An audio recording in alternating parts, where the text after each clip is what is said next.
What's good, y'all? John D. Saunders here. I hope all is well. In today's video, let's talk about SOPs, standard operating procedures. If you've been following me or subscribed to my channel for a while, then you know how much I talk about this. Before I get into it, make sure you like, comment, and subscribe as soon as you can for the YouTube algorithm so we can get this content out everywhere. So I'm gonna walk you through this in real time, how we created standard operating procedures in our agency to help scale our web design agency efforts and help as many clients as possible develop super dope websites. Let's go ahead and dive into my computer, y'all.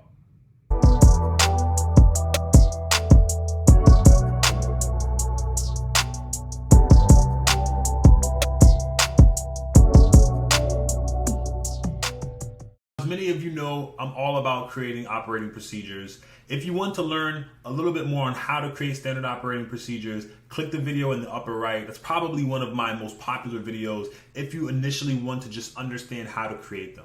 So in regards to a web design agency or company, I want to show you how we create operating procedures anytime we find issues. So if you look at this is a Google Doc and this has all of our operations for the business inside of it. You can use Notion, a platform called Trainual, or anything else to really create your knowledge base. We keep it simple with a Google Sheet. Now, one thing that I just added, you can see here in yellow, is the design process. So one thing that we were running into is we were having issues with team members being able to upload and delegate specific things in regards to the design process. So if a designer was working on something, they didn't know if to put it in Figma or Asana. And so what I did was I sat down and I really thought about the process. And for any SOP that we create, we always have video training, we always have documents needed, a checklist, and then we also have all the directions. So you can see here that I have the video here, I have the last time it was updated, I have another link to another SOP, I have the details of what's included, and then I have a little checklist here that they can use if they need, and then a precursor, and then steps in that process. So in this case, the process for design review and updates for design projects included graphic design and wireframing.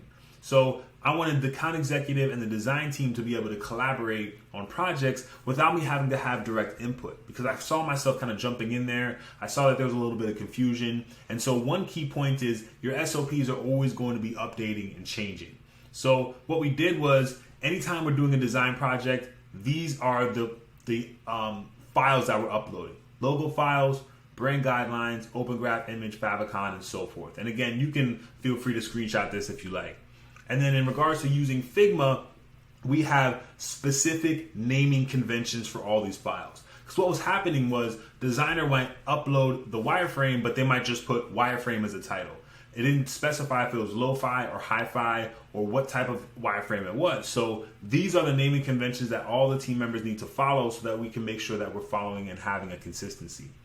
Now, when designers begin a project, they are provided with the resources that they need to facilitate that design. So a lot of times we'll give a designer the brand discovery that we did with the client, we'll give them the logo or artboard, and then we'll give them current websites or inspiration or a mood board so they know how to design and create these assets. You're probably wondering what something like that looks like, and we literally just created one today. So I'll show you a really quick and brief one that we created for a client, where basically we created an artboard because we're doing a logo design, and so we showed some competitors, as you can see here.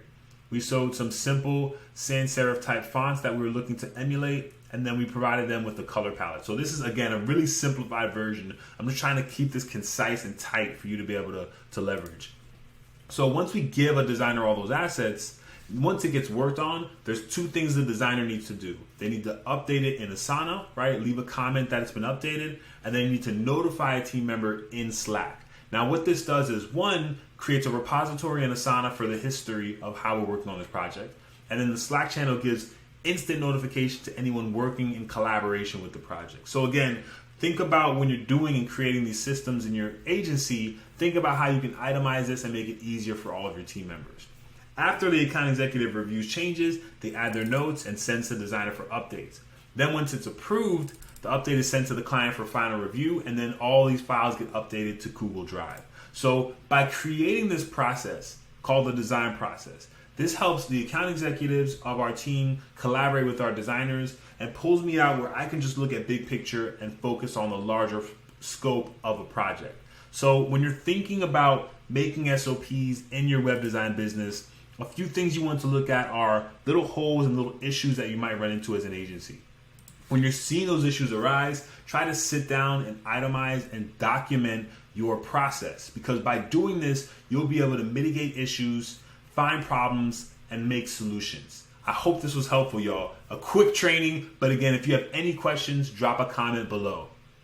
Thank you all for checking out the video. Again, don't forget to subscribe, like, drop a comment below. Any type of value is appreciated, and I hope you're enjoying the videos, y'all. Peace.